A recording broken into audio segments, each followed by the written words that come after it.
એક ગામડા ગામમાં નગર શેઠ એ અડધીક રાતનું ટાણું હોય છે અને એ નગર શેઠ હુતાતા અને ચાર ચોર દિવાલેથી ઉતર્યા. એ ચોર આમ દિવાલેથી ઉતર્યા ને એટલે વાણીઓ બહુ તૈયાર. એને જે આગળ તો તેલના ટાંકા બનાવતા જમીનમાં એની ચાવી આમ દેખાય એમ ઓશીકે રાખી અને તેજુરીની ચાવી પોતે હંખરી અને હુઈ ગયા. ખોટે ખોટ નાકોરા ટેળવા મીડ્યા. એટલે ચોરે આવીને આમ હાથ ફેરવ્યો, ચાવી હાથમાં આવી.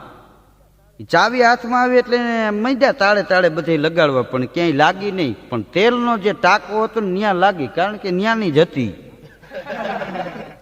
એ ઢાંકણું ઉઘાડ્યું પડે. હવે ચોરી કરવા ગયા હોય ત્યાં તો અંજવાળા કરીને જોવાય નહીં કે આમાં શું છે એમ. એ ઢાંકણું ઉઘાડીને ચારમાંથી એક જણાને કે તું આમાં ઉતરી કે આમાં અંદર કાંઈક તેજુરી છે, માલ લઈને વિવાય.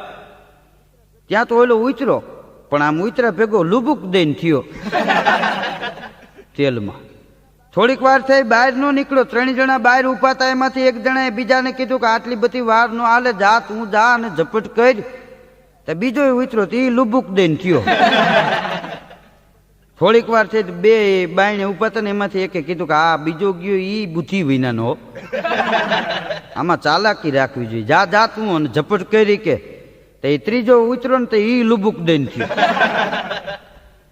15 મિનિટ આ એક બાયર ઉભો તો એને રાહ જોઈ અને પછી કંટાળી ગયો અને દાંત ભીહીને ત્રાટકો તો ઈ લુબુક દઈને થઈ ગયો. અડધી કલાક પછી શેઠ જાગ્યા. આ પથારીમાંથી ઊભા થયા. શેઠાણીને કે ઈ દીકરાઓનું પૂરું. તેલમાં ગયા ઈ રે ઈ કે ઈ કાઢ્યા બહાર. ચારે ચાર ફેલ થઈ ગયા હતા. શેઠાણી કે એક મર્ડર થઈ જાય ને તોય હાહાકાર મચી જાય, એના બદલે શેઠ આ ચાર વૈયા ગયા.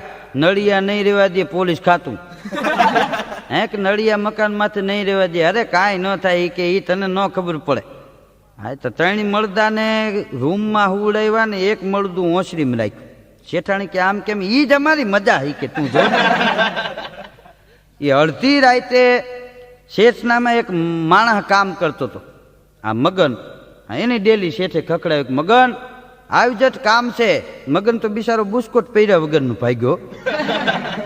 શેઠને શું કામ હશે? માલની ગાડી આવી છે, શું હશે એમ.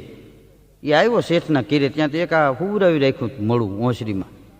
કે આ શું છે? એ કે આમ જો, આને તારે ગામના પાદરમાં વાવ છે ને, વાવમાં નાખીને પાછું વયું આવવું. હે કે વાવમાં પાછું નાખીને વયું આવવાનું છે. મગન કે શેઠ આનું કરી નાખ્યું? કે હા. મગનને એમ કે આજ શેઠ લાગે છે, આજ રૂપિયા કટવો એટલે નીકળે. એ કે રૂપિયા 500 થાય. એ કે 500 નહીં મગન, 551 આપું. પણ આ વિચિત્ર પ્રકારનું મળદું છે, પાછું આવશે તારે જવું પડશે બીજી વાર નાખવું. મગનને એમ કે મળદા થોડા પાછા આવે. એ કે એ મારી જવાબદારી, પાછું આવશે તો હું નાખી આવીશ.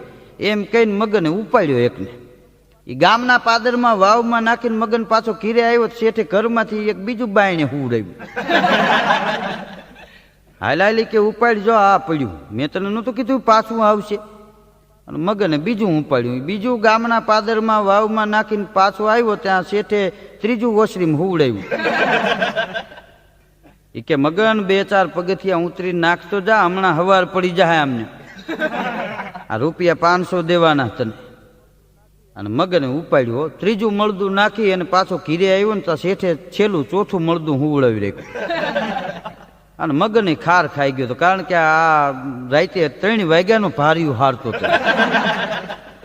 એ કે મગન 551 દેવાના છો, ગાડાના પૈડ્યા દેવા, મફત નથી થતા.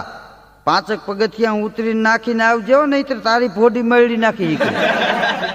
હા ને મગન મૂંઝાણો, ખાર ખાઈ ગયેલો. ની ચોથું મળદું તો નાખવા જતો હતો, પણ લગભગ 30-40 ની તો સ્પીડ હતી મગન. 5 પગથિયા આમ ઉતરવા ગયો, પણ એ વખતે એ ચોથું મળદું લઈને આવે. એ પેલા ટભો ગોર ગામનો, એને સવારમાં વાવમાં સ્નાન કરીને ગાયત્રી કરવાનો નિયમ. એ ટભો ગોર હર હર મહાદેવ હર હર મહાદેવ કરીને નાઈને મગનને 5 પગથિયા ઉતરીને મળદાનો કર્યો ઘા. એ મોટા આગળ ડફ દઈને પડ્યો અને ટભો ગોર ભાગ્યો. મગન થયો વાહે, હળી મેલીને કાટલું ચાલી લીધો. અરે કે હું ટપો ગોરી કે ટપા ગોરનો દીકરો થામ. રાતે 3 વાગ્યાનો હળિયું કટવા છે ને હવે રૂપ બદલાવીને ભાગ. એ ટપા ગોરને ઉપાડીને ઘા કરી દીધું. પછી મગન આવ્યો ઘીરે, શેઠને કે લાવો 551. શેના? એ કે આપણે શરત હતી ને. શેઠ કે કોડો થામા. મગન તારું મગજ વયું ગયું લાગે, મળદા કોઈ દી પાછા આવે? એ 4 ના તો મેં કરી નાખ્યા હતા ને 5મો જે પરાયણે પકડીને તે ઘા કર્યો ને આપણા ગામના ટપા ગોર. અને પોલીસને વાત કરી દી ને તારા ખોયડામાંથી નળિયા નહીં રહેવા દે. અને 20 વર્ષની પડશે માટે 1 રૂપિયો દેવો નથી. તેરી શુભ ને મેરી શુભ જવા દે. આ મફતમાં કામ કઢાવી લીધું. બોલો. હા, રાજા ચારણ ને વાણિયા ચોથી નાનકડી નાર હેતા ભક્તિ કરે ને કરે તો બેડો પાર. હા, એક છોકરો તો એના બાપાને જઈને કે હે બાપા, ગન અને મશીન ગન એમાં ફેર શું?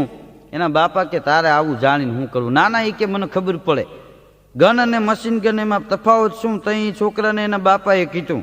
એ કે હું બોલું ને એને ગન કહેવાય ને તારી બા બોલે એને મશીન ગન કહેવાય. ત્રીજી શેરી સુધી ધરણાટી બોલતી હોય. હા, એક ભાઈએ તો છાપાવાળાને એક દી કહી દીધું કાલથી આપણી ડેલીમાં છાપું ન નાખતો. કે હે, આપણી ડેલીમાં છાપું નહીં નાખવાનું.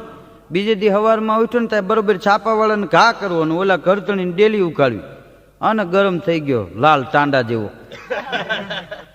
એ કે ના પાડી છે મેં તને કાલે કે મારી ડેલીમાં છાપું નહીં નાખવાનું. આ ઘરનો માલિક હું છું. છાપાવાળો કે કેમ ભાભી બહાર ગામ ગયા છે? કારણ કે નકર ઓલી હોય ત્યાં સુધી કઈ ન હગે કે આ ઘરનો માલિક હું છું.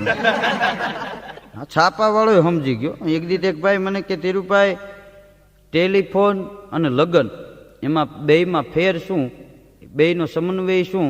મેં કીધું ટેલિફોનમાં માગ્યો નંબર નથી મળતો અને લગ્નમાં આવું થાય. ઘણાને જોતું હોય એવું નથી જળતું. એમ ટેલિફોનમાં રોંગ નંબર લાગી જાય ને આમાંય લાગી જાય ઘણાને, હજી હગતા ફરે. હા, બે પતિ પત્ની હારા હોય તો જીવન જીવવાની મજા આવે.